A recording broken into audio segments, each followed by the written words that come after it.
senseless. Now, many of you wonder if it's even fixable at this point. I've been hearing from you. And given how much anger flashes on the screen every day and every night, and so many using a tragic death as permission to loot and even assault innocent business owners and law enforcement, the honest feeling of its sadness and righteous anger over Floyd's death that could be channeled into positive dialogue, it's just overshadowed by destruction and chaos. Is God through with America? So far in 2020, the U.S. has been plagued with an unprecedented pandemic, followed by record unemployment, record food shortages, and now unprecedented lawlessness.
Continue to impose strict curfews. Protesters continue to defy them.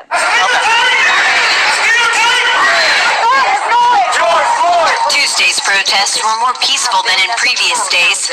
George Floyd's family led a crowd of 60,000 in Houston, delivering a heartfelt message of heartache and peace.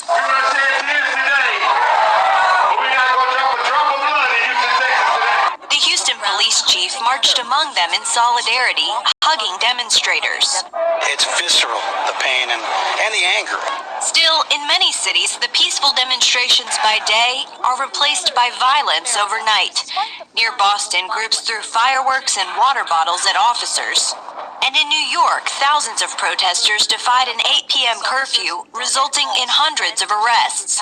Police are investigating this video, showing a car slamming into an officer in a hit and run in the Bronx. The officer is in serious condition. Among those killed in the violence is a retired St. Louis police captain. 77-year-old David Dorn was shot and killed early Tuesday by people who broke into a pawn shop. Police tactics are also under scrutiny. In Atlanta, 2 officers were fired and others faced discipline after smashing in the windows of this car and tasing the college students inside before violently dragging them out. Meanwhile, plans for the funeral of George Floyd are coming together. He will eventually be buried in Houston, where he spent most of his life. More than 350. That's the estimated number of cities in which protests have taken place in America in the last 24 hours. Many of the demonstrators are local residents, but as Amber Cogliano reports, in some places, officials attribute violence to what they call outside agitators. Somewhere in the sea of peaceful protesters, authorities say professional agitators are wreaking havoc. Professional agitators. I've said that I think that they have placed a lot of people in here to make to play on these people's anger, to get them riled up, and here you have it. They're coming out and saying people that are aggressive and professional agitators. There it is. Across the nation, thousands of Americans are taking to the streets to voice their anguish over the death of George Floyd in Minneapolis. But police say small bands of so-called professional agitators are hijacking peaceful demonstrations demonstrations like those behind me. Cops say 27-year-old Samantha Shader threw a Molotov cocktail at an NYPD vehicle. Prosecutors say she has been arrested 11 times in 11 different states. This photo allegedly captured a woman identified as a human rights lawyer holding a Bud Light bottle filled with gasoline and tissue paper stuffed in as a fuse. Police have reportedly dubbed her a professional agitator. Piles of bricks have appeared at the scenes of major demonstrations. There is speculation they may have been planted there by Antifa for use as projectiles aimed at cops and storefront windows. This right here? Yeah, this is the setup. Ruben Lale filmed this pile of bricks outside a Dallas courthouse. Like they said, there's bricks just being planted there. And this man just told you this is a setup. There are really people who are not a part of our movement and are taking advantage of our pain and our purpose.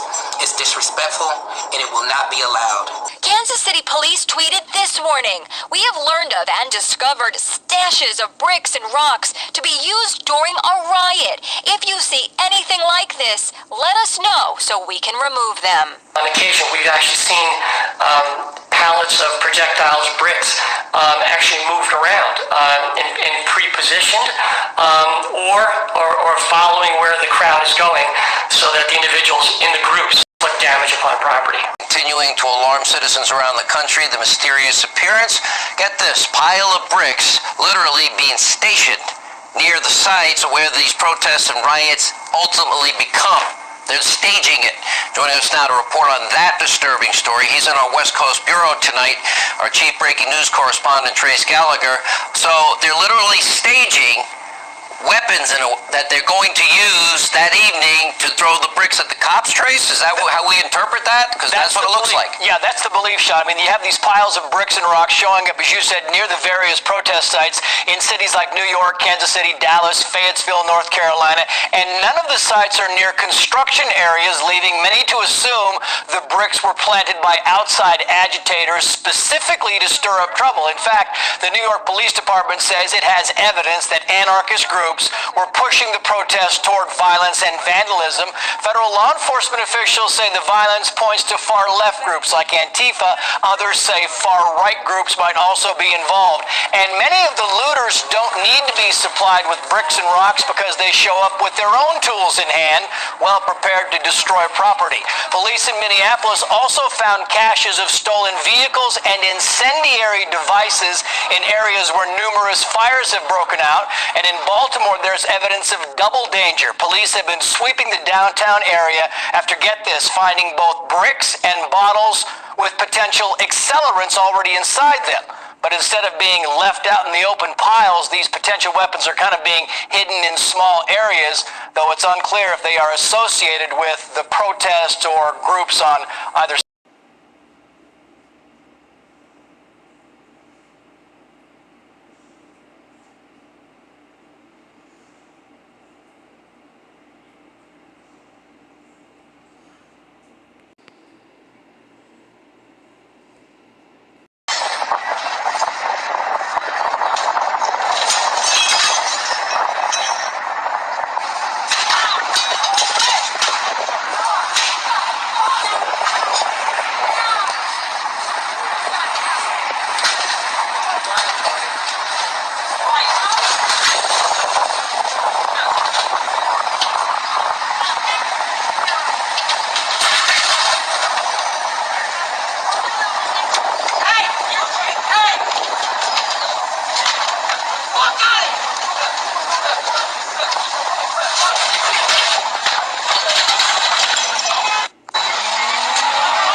Up across America, more guns are coming out as well. Store owners seeing images like this now arming themselves. We will arm ourselves. We will protect our business. But defending property has turned deadly in places like Philadelphia, where police say a gun store owner killed an armed looter. The owner of the gun shop was in possession of one of his guns, fired several shots, striking the one male at least one time in the head. A woman in Rochester attacked after telling looters not to steal from a jewelry store. In Phoenix, this arms store owner saying he's trying to protect his property. This isn't a protest, this isn't rioting. This is crime. They're having a standoff here. Oh my God. Yesterday, an armed liquor store owner chasing off looters, all unfolding during a live broadcast by Fox 11 in Los Angeles that has since gone viral. Even when police arrive, there is confusion between who is a criminal and who is a bystander. These people were protecting the store. That is Monette Wadley, who helped chase off looters put against a wall. The Fox reporter insisting she was helping to protect the store. You're losing your looters. They're taking out that way. These are the people in the store trying to stop. Eventually, Monette is released. What do you think would have happened if the camera wasn't here? They probably would have taken me to jail. They probably would have taken me to jail. Monette says she understands the pain and the rage, but the looting is hurting everyone. It's not right. This is not what a protest is about. You're tearing up all the stores in everybody's city. We're not getting nothing done by that. As for the police who handcuffed her, I understand you're tired, you're overworked, you're on tactical alert, but we're still humans. Her message to both police and those looting is simple: accountability, starting with... Can your kids earn enough to form stable families of their own and live with dignity? Everything flows from that, and it's what most Americans of all colors worry about most. So of course it's the one thing our leaders hate to talk about. That's not accidental. Again, it's by design. What you're watching is class war disguised as race war. Keep the population at one another's throats, angry, suspicious, tribal, and maybe they'll never figure out how much we're stealing. The biggest change to American society over the past 50 years has been the death of the middle class. This used to be a middle-class country. It is not anymore. Most of our population has become poorer in real terms, while a shrinking number of people control an ever-expanding percentage of our wealth. That means that fewer Americans overall have a meaningful stake in the society, and more are dependent. That makes the country much more volatile than it once was. These riots really shouldn't surprise you. Sad changes to America, but it's very easy to see who's benefiting from them. They're the same people lecturing you about white privilege and systemic racism. This isn't accidental. Citibank is happy to put Black Lives Matter logos on its Instagram page precisely so you won't ask what interest rates they're charging black people. If you really cared about the poor, you wouldn't crush them with debt they can't afford. Of course, if you really cared about black lives, you probably wouldn't put abortion clinics in black neighborhoods. But they do. These people are scam artists. They're playing you. Keep that in mind the next time they tell you you must hate your neighbor. Hails her as a hero, but ignores the racism behind her ideals. When it comes to the woman at the heart of the abortion industry, is there a coordinated effort to change history? Charlene Aaron takes a look at that question. As founder of the American Birth Control League, which later became Planned Parenthood, Margaret Sanger was no doubt a controversial figure with disturbing views on eugenics, race, and population control. While some argue she even wanted to exterminate the black race, others are trying to erase that part of her past. The Mike Wallace interview. In the eyes of some, Margaret Sanger has been a heroine. In the eyes of others, she's been a destructive force. In her own words, Sanger pushed for a society that limited births to those she deemed fit to have children. I think the greatest sin in the world is bringing children into the world that have disease from their parents, that have no chance in the world to be a human being, practically. Delinquents, prisoners, all sorts of things just marked when they're born. In 1916, Sanger opened the country's first birth control clinic. As a member of the American Eugenics Society, she advocated improving the genetic composition of humans through controlled reproduction of different races and classes. She often wrote about the issue in the journal she founded, called the Birth Control Review. In 1919, writing, I personally believe in the sterilization of the feeble-minded, the insane, and the syphilitic. The most urgent problem today is how to limit and discourage the over-fertility of the mentally and physically defective. Many point to a 1923 New York Times interview as proof of Sanger's racist motives. in which she referred to people as weeds, saying, "It means the release and cultivation of the better racial elements in our society, and the gradual suppression, elimination, and eventual extirpation of defective stocks, those human weeds which threaten the blooming of the finest flowers of American civilization."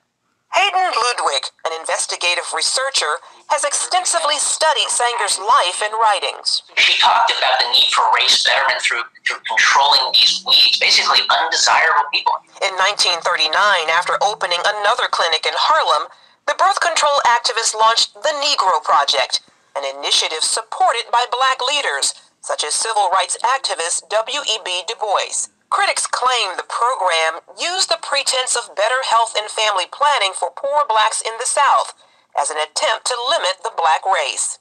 Ludwig says some on the left grapple with Sanger's past and how to interpret her legacy. They know when she writes about human weeds, they know that it's repulsive. They know it's disgusting. The left will never abandon Margaret Sanger because if they do, she's the foundation of so many of their views. Sanger once shared her vision for a preferred race at a women's branch of the Ku Klux Klan, writing in her autobiography, "Always, to me, any aroused group was a good group." Despite those views, liberals praise Sanger's work while ignoring her history. I admire Margaret Sanger enormously. Her courage, her tenacity, her vision. I am really in awe of her. Ryan Baumberger, founder of the Reaction Proponents, are working to clean up Sanger's past and what she stood for. Is repugnant in a free and open society. And we are, as a people, inherently and historically opposed to secret societies, to secret oaths, and to secret proceedings.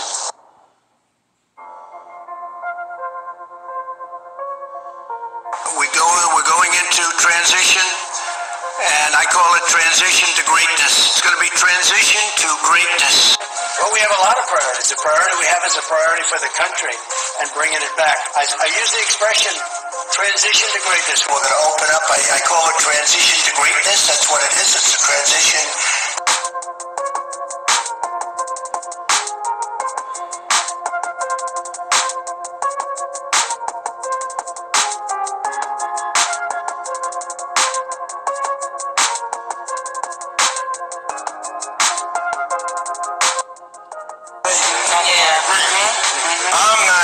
I'm here because they're not going to demean the character of George Floyd. That's right.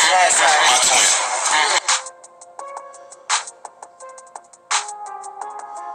But tonight there is outrage when, as the Twin Cities burn,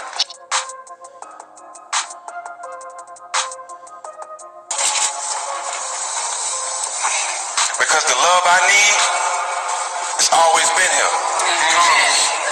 It's always been here. We just haven't came together yet. That's good. But I'm starting to feel it. Come on, man. I'm starting to feel it. I'm starting to feel it. And I thank God for everybody here. We can't love forever. We can't love forever, and the hate is coming out. And I'm afraid. I'm honestly afraid. Because I know what comes from hate from us. And I know why y'all so scared. Where we go from here? To the front line. We going to the front line. That's right. And anything you see, so be it. Amen.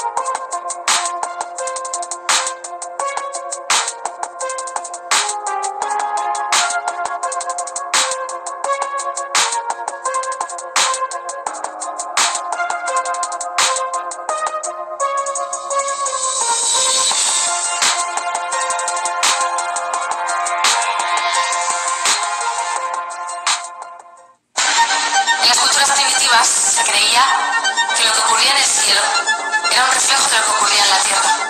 Por eso se creía también que durante los eclipses la oscuridad reinaba por encima de la luz. Cerrar los ojos. ¿Hay alguien aquí con nosotras? ¿Quieres hablar con alguna de nosotras? ¿Lo has movido tú? terrible that a thing like this could have happened to the world, long beyond us. You're going to lose millions of people. We're talking about the world. The whole world is being affected by this.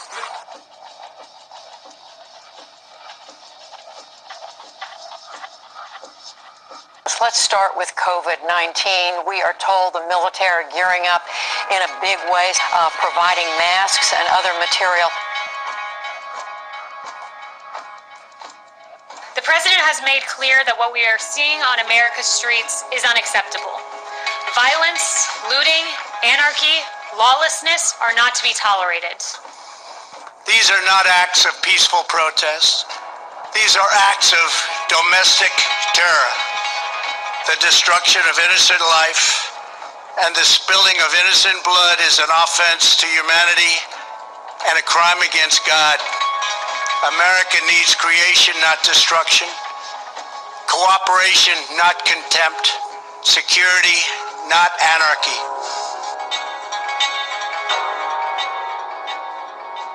Governor Northam is ordering people wear masks or face coverings while indoors in public places.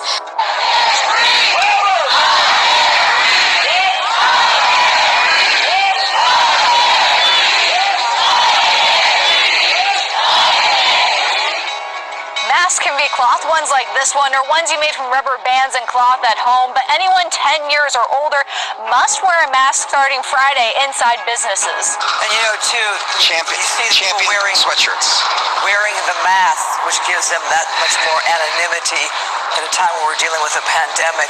But it is amazing, Bob, to witness this here. Yeah. So Bob, they're just cleaning it out. Just cleaning it out. Like I said, absolute anarchy and lawlessness really here. I am your president of law and order and an ally of all peaceful protesters. You can see all these protesters behind me, and they are walking straight down 16th Street. If you're familiar with DC, this is the main artery that heads, as you can see there, straight to the White House. And this has been ground zero for the protests all day today, not just today, but over the course of the past few days. Of course, it is no accident that the protesters are ending up here at the White House. There is a perception that the president is hiding in the bunker on the racial protest issue. He was literally put in a bunker on Friday night by the Secret Service. I mean, would you agree that he is hiding out on this issue, and is that a good posture to be in? I would not agree with that at all. So for those of you who do not know, President Trump was rushed underground Friday night, and he was took to an underground military base. And if you didn't know, now you do. They came and announced it all over the TV and everything. But remember, they also admitted that none of this ever existed, the deep underground military bases. But now Trump was just rushed to one.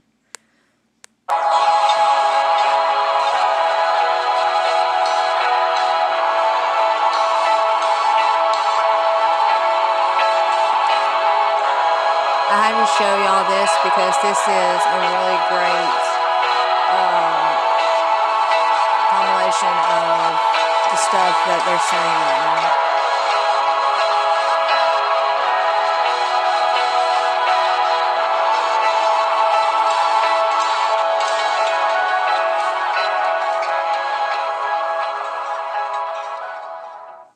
It is their responsibility to police their streets. They have the police power embedded in the Constitution. They have quite clearly, many of them, failed to do their job. Look at the scenes we have seen. And it's gotten to the point where today the president has said, enough is enough.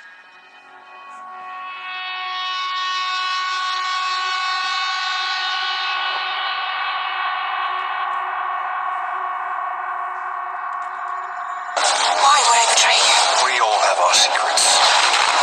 We just didn't get to yours yet. Coronavirus has pushed the release of the next 007 film, No Time to Die, from April to November.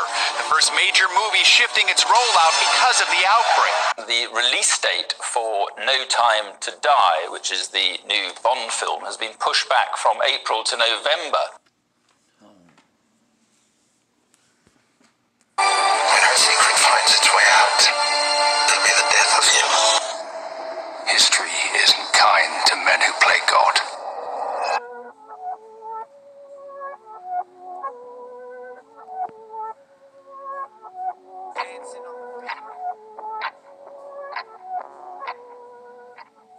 CBS News has learned one of President Trump's personal valets has tested positive for the coronavirus. That this valet started feeling sick on Tuesday and tested positive on Wednesday.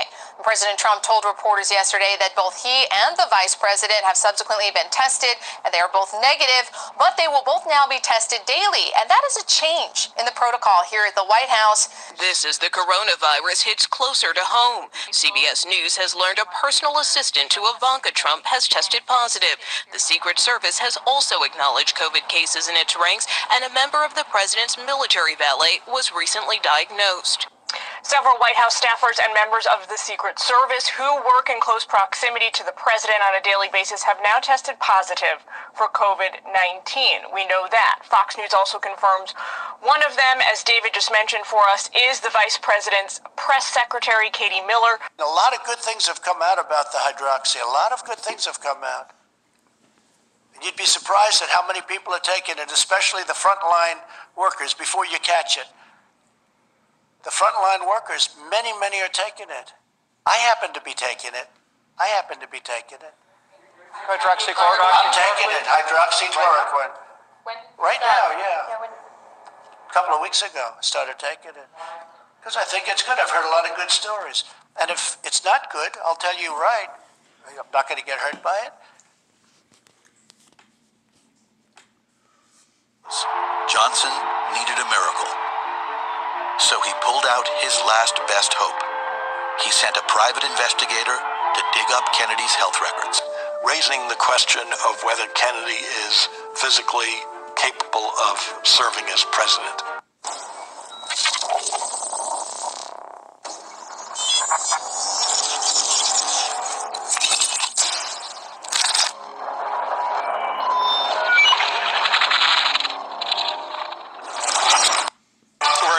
Follow the breaking news here in the Situation Room. 3 leaders in the fight against the coronavirus are now in self-quarantine after being exposed to the virus.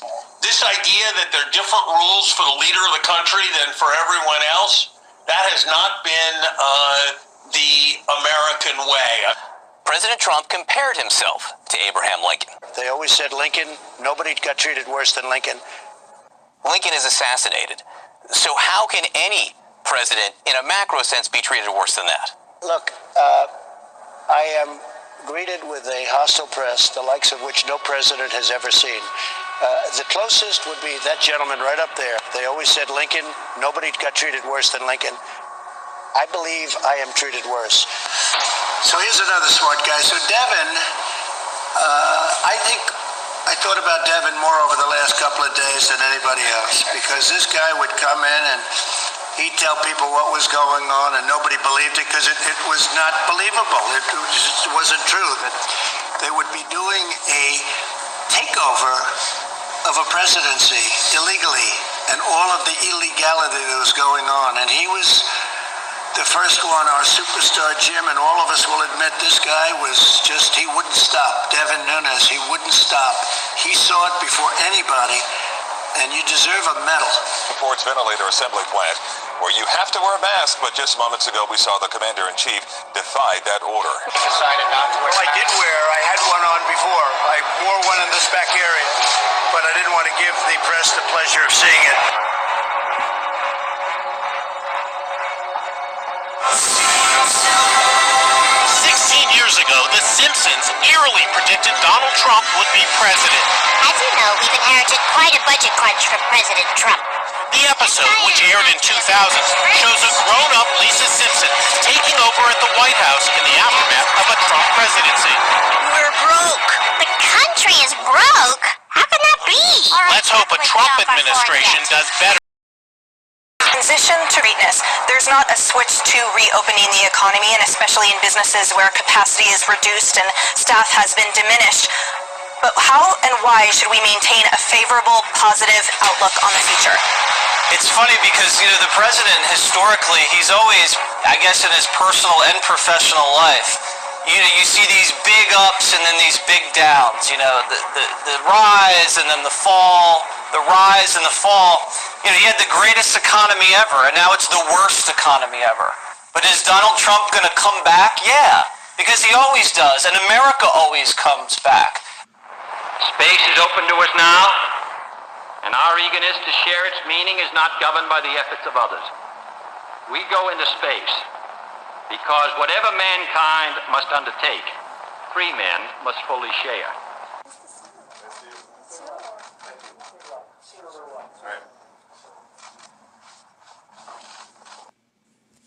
That's a great achievement for our country, and our country's number one.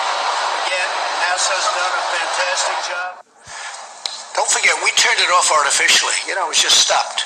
We went from the greatest economy in history of any country to we have to stop. It just brought you back to Earth a little bit. We were definitely brought back to Earth. Magic can happen, right? Absolutely, a little magic. If y'all would like to go to this channel that I've gotten some of this video from, here it is. Please go subscribe. He has a lot of good info.